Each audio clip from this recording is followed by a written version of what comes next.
मैं चित्ररथ नाम का गंधर्व हूँ। एक बार देव समूह में ब्रह्मा जी बैठे हुए थे। चंचित आदि तालों के साथ मैं सप्त स्वर में गान कर रहा था। बूढ़ी में पल्ला डाल दो। गाते गाते मेरी ताल बिगड़ गई।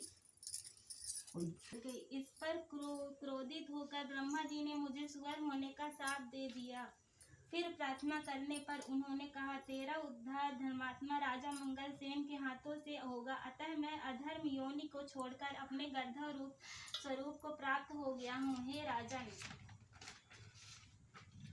राजन, मैं वरदान स्वरूप देवताओं को दुर्लभ चारों फल धर्म अर्थ काम मोक्ष का दाता एक व्रत बतलाता हूँ। यह व्रत श्री महालक्ष्मी जी का है। इसके प्रभाव से आप चक्रवर्ती राजा होंगे। अब आप अपनी राजधानी वापिस जाइए।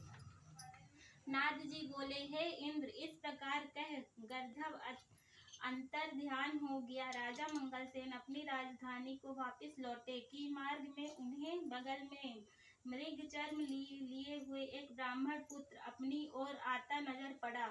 राजा मुस्कुराते हुए उससे बोले, हे बटुक, तुम देवता, दैत्य, गंधर्व हो अथवा राक्षस, इनमें से आप कौन हैं?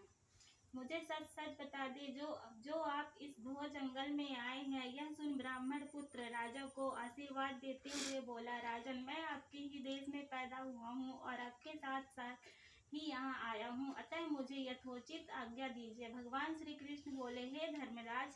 इस प्रकार उनके पूछने पर राजा ने कहा, हे विप्र, तुम्हारा नाम आज से नूतन होगा। अब तुम किसी सरोवर में से ठंडा जल लाओ।